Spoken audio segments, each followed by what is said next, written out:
Hi, I'm Freya Armani, and a little bit about me is I've always been a creative person. I've always been, somehow involved in the arts, whether it was dance, acting, singing, drama, all of it. And I guess Freya came to be because I figured I could include all the things that I love about creativity and art form, makeup, dance, fashion, acting a little bit, I guess, as well, and kind of put it all together, and I could create this whole new character and this whole new person that's like a strong, feminine warrior woman who can get through anything, and she's fierce. So yeah, that's me. When you come to a Freya Armani show, you should definitely expect the unexpected. Like I said, I'm a dancer, so I love to give y'all some dance breaks, but I also love throwing in some tricks, some little silly moments. I don't take myself or drag too seriously, so I love serving, fierce cuntiness, but I can also give you comedy and a funny, silly little moment that everyone will enjoy as well. Well, if I'm being honest, my first experience with drag was locally here. I mean, we all start off watching Drag Race in the show. But locally, when I started going to drag bars and clubs, I would see the queens on stage, who now I'm very close friends with, or they're part of my drag family. So it worked out well for me. But I would see them, and I would see them on stage performing in these lavish looks and showing the best sides of themselves and their personalities and their art form. And I thought that is what I should be doing. So yeah, I kind of just saw, was attracted, I found it appealing, and then I would just sit at home, in my little room, practicing some makeup looks, seeing how I could find my version of drag, and yeah, bring out what was in me to the surface. Some of the first queens I ever saw were Luna Thicke, Scarlet Fever, Volley Levant, Shishu Fontana, and I think, and I'm very close with all of those queens now, so I think it just goes to show that I knew what I wanted, I knew what I liked. And I definitely have learned a lot through working with those queens as well. They've taught me so much about the industry and being a successful drag queen, not just being a drag queen who does it for fun, but being someone who does it professionally and, like I said, seriously, but not too seriously that, you get up in your head about it and it becomes boring or tedious. I like to keep things fresh and fun, and always, switching it up, always improving. Funny story, we actually both come from the same hip hop dance background. Luna saw me out at Fluffy one night. I was talking to her about like, oh, I really want to start doing drag, as all the little gays come up to the queens and say, now that I know that, everyone does it. I want to start drag so bad. And she was like, girl, just do it. No one's gonna get you to do it. No one's gonna be able to show you how to do it. You just have to start doing it yourself. Practice makes perfect. Her and Evangeline, they ran the House of Thick at the time, and they were the ones who really pushed me to start. And that's kind of how I started getting into it and getting more confident. And then eventually they were like, you need to come out. You need to just put it all on and come out and drag, see how it feels, see how you go, see what emerges. Because again, that's the best part about drag is you're honestly just discovering things about yourself. And bringing that forward and kind of putting that on display for the world to enjoy. So yeah, they were two very big supporters and influences of me starting drag 100%. The first time I went out in drag, I went to Fluffy. This was back when Fluffy was at the warehouse. And I had a flat platinum? I had a flat platinum 613 blonde wig that wasn't styled. I bought this pink pantsuit from, I think it was Bardot. And I just went out and I was feeling myself, feeling so pussy. And I had a great time. I can now look back at those photos and be like, wow. Everyone starts somewhere. You gotta start looking busted and then you finesse it to work your way up. So even I started out looking very busted. But the experience as a whole, as soon as those queens I was talking about saw me out in drag, they were like, yes, you did it. You made the first step. You didn't just put on the drag, you left the house, which honestly doesn't sound like a big deal, but that is a huge first step to be comfortable enough for the first time to go out in drag. And just having that support and the love from people in the community was so important to me because it made me feel comfortable and confident enough to continue. And yeah, so it was a great experience. The look wasn't great, but it was a great experience, and that's what matters.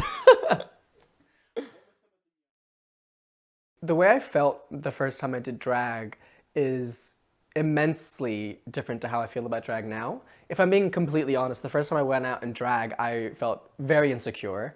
I felt very worried because, especially at that young age, I would have been like maybe 19, 20 maybe.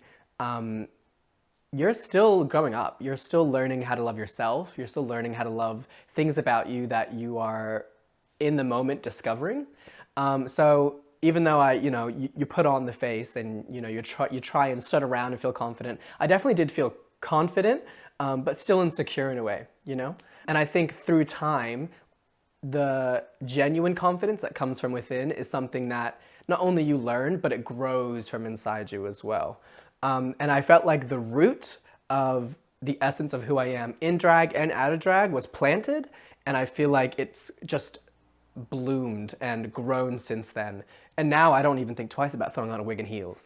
But at the time, it was very daunting. It was scary. And I will admit, it is scary your first time because you don't know how you're going to look, how you're going to be perceived, but also like how you're doing. You know what I mean? Like you could feel the best, but you could also look the most busted.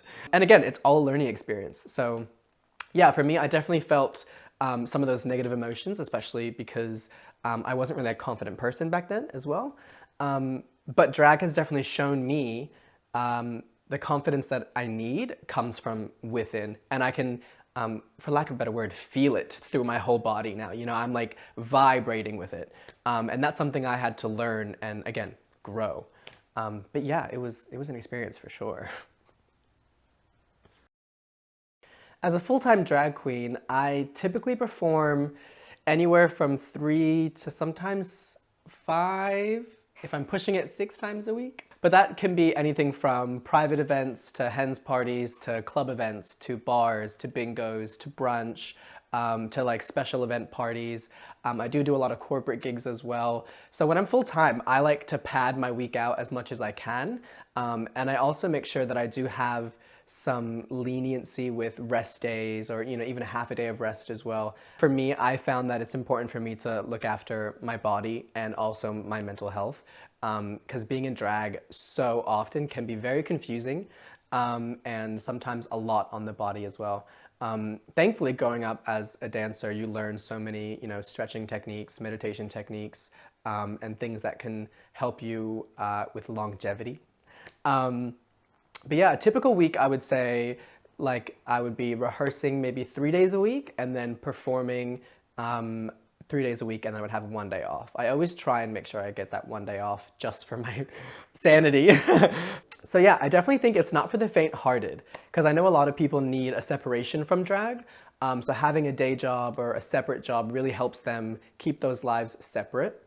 I feel like for me, I was struggling a little bit out of drag, kind of maintaining that life while working so much in drag as well. And it kind of felt like the two personas were separate but intermingling in a way because I would finish a gig really, really early. Sometimes we finish at like 2, 3, 4 a.m. And then starting the job at like 7 a.m., 8 a.m. And there's not really that much rest for your brain to unwire itself from yes, gaga, clickety clack, mother, gay things to hi, how can I help you? Like yes, of course I can do your audit. I don't know what an audit is.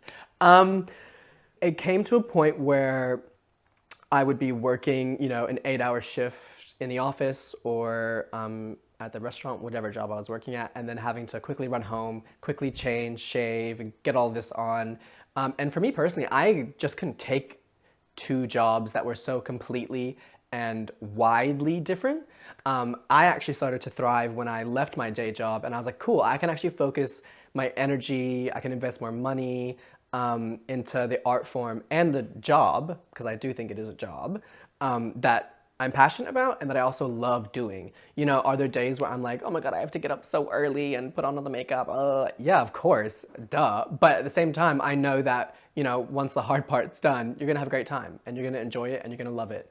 Waking up to go to a day job is a vastly different emotional journey as you wake up than going to a gig or going to an event that you're booked for. For me, at least. I mean, this is all, I guess, just personal preferences. But yeah, I really started to thrive outside of drag and in drag when I could focus my energy on Freya. So yeah. So I started drag, I want to say towards the end of 2019, so just before the pandemic. Great timing, I know. Started drag and then was in my house for the rest of the year. My first performance was right before the lockdowns hit, so that was at Backtalk Arts in the Valley. Love that venue, love those people. It was a real eye-opener because I learned that, yes, I could bring my dance element into drag, but I would have to elevate it so much more for it to be for a drag-based audience. So that was a really big first lesson. And then after that, I started performing at the Wickham quite regularly, and that was great. They always treat us and queens so well there. The Wickham gives you more opportunities to interact with the audience. So I think that was another lesson I learned in terms of not just getting the audience on your side in your performance, but also adding in those fun little moments that, you know, if you're going up to someone, that they're gonna enjoy being a part of the performance. The first couple competitions I did, let's not count them, because I was very, very fresh. And if anything, I would consider those learning experiences rather than like an actual competition that I competed in. Because they were, you know, they were just baby queen competitions. And if anything, I just learned what to do and what not to do. And also how my drag comes across. That was a big one as well. Because again, you don't know how you're being perceived. So I think I learned how to present a show or a performance or whatever it may be in the way that I want it to look or the way that I want it to come across. And that's, you know, whether that's through the music or the overall aesthetic or even the lip syncing or whatever it may be. For my performances, that is like constantly changing. So I always want everything, the look, the hair, the makeup, the attitude, the persona coming across. I want that to match the song or the show that I'm doing. So it's always gonna be different with me. I will say the first big competition I did where I learned so much was SmackDown at Sporties. Love that venue, love those people. That was one of the bigger competitions I started off with, and it was so much different than what I thought it was going to be. It was, you know, as like a new queen, you kind of go into competitions like, oh, this is going to be like Drag Race, and you're going to be like, yeah, yeah, yeah, yeah. But it was incredibly, it was a great experience, and I learned a lot about my drag, and I also learned a lot about myself and the way I would be as a competitor. The performances you do have to cater to the audience you are performing in front of. So, for example, Sporties is a camp, comedy, glamorous bar, and that's the kind of drag they lean to or lean towards. So I learned that I had to really adjust, you know, the urban and, you know, kind of R&B style that I was doing then. I kind of learned quickly that I had to adjust to be able to be successful in that competition at that venue. And then when I did Starlet at Fluffy the first year, I think I was still in the learning phase. So I had finished SmackDown, and I went into Starlet thinking, okay, well, I've done a competition now, so now I know how it works. No. Every competition is different. Every audience is different. And I'd already been a guest at Fluffy for a while since then, so I kind of knew the crowd I was catering towards. So that's why I made sure my numbers and my runways were, well, my numbers were upbeat, fun, and something that, you know, you would see at a drag show that you want to go, yes, because that's the kind of venue Fluffy is. So what makes Brisbane drag different, or what separates us from other states in Australia, is definitely a sense of the community that we have built here. The love and support you get from your inner circle or from the wider community even, it's essential to fostering and building your drag persona and being successful as well. Because without that support, you know, where do you go? What do you do? At least in Brisbane, it's become so important for all queens to have their family or at least their inner circle of people they trust and can feel supported by. I will say as well, Brisbane is the state for performance. If you want to come see a motherfucking show, you come to Brisbane. If you want artsy drag, go to Melbourne. If you want pretty queens who stand there, go to Sydney. But if you want a motherfucking show, you come to Brisbane and everyone knows it. Trust. I have definitely gone through a journey with my identity and my gender. At least for the moment, I am pretty content with realizing that drag has just allowed me to embody the feminine energy that I grew up around and the feminine energy that I want to portray or that naturally comes out of me. My two, I guess, personas when I'm out of drag is worlds apart from when I am in drag. You know, when I'm out of drag, I tend to be a little bit more masculine, still as fruity as ever. But when I'm in drag, I kind of immediately go into this kind of regal, you know, femininity, strong, powerful cuntiness. You know, I sometimes like to call Freya a sex kitten sometimes because, you know, part of the feminine energy that I exude kind of naturally without even trying is that like alluring, you know, kind of mysterious, but like in a fun way, kind of energy. I know for a lot of people, it can be quite confusing to do drag and do it so often as well because when you look in the mirror, sometimes you're not seeing what you're used to seeing for most hours of the day. Or it might just be the case of, oh, you know, and I've experienced this myself, you know, sometimes you get more attention or more validation or, you know, more praise when you're one or the other. And it honestly can really confuse you in terms of your gender, in terms of your identity. Or it might also be the opening door that shows you who you've always wanted to be as well. At the moment, I feel like you know, this is fully coming out of me. This idea of Freya Armani or the energy or aura that she brings wherever she goes, I feel like that genuinely comes from me. While I separate the two in terms of personas, I still 100% believe that anything I ever do in drag or out of drag is coming from me, my heart, my core, my soul. Which might be a little bit deep for you, but I genuinely feel like my soul doesn't really have a gender. I feel my soul is a lot more freer and open-minded. I could go as far as to say I identify as gender fluid because some days, even when I'm out of drag, I still feel that feminine energy kind of lingering around. And for a while, it was really difficult to, you know, shoo that away and be like, okay, I'm out of drag now. I have to be this thing. But luckily, I have had the love and support to be able to say to myself, you know what, I can be both and I can be neither. And at the end of the day, it's no one's business but mine. In my professional opinion, drag can be whatever the fuck you want it to be. I know the mainstream understanding of drag is female impersonation. I genuinely think that drag can be literally anything. It's an art form. For me, I describe drag as an art form, as an art form of expression. So whether, you know, and it can change from day to day. Today, you know, tomorrow I could do a drag king look if I wanted to do it. And no one could tell me anything because I know that I would look beautiful still. But no, there is this huge debate about, you know, drag, you know, having to be female impersonation or having to be camp or having to be, you know, or if there is, you know, if there is a masculine side to drag, you know, what does that look like? Or are there rules to that? Because with feminine impersonation, with female impersonation, you know, there's the tucking and the adding of the pads and the shape and the boobs. But for me, when I do wear pads and breasts and all that stuff, that's for me to get the figure that I want to portray. That's not because I am, you know, conceding to this patriarchal idea of what females look like or what they should look like or how they should act or whatever it may be.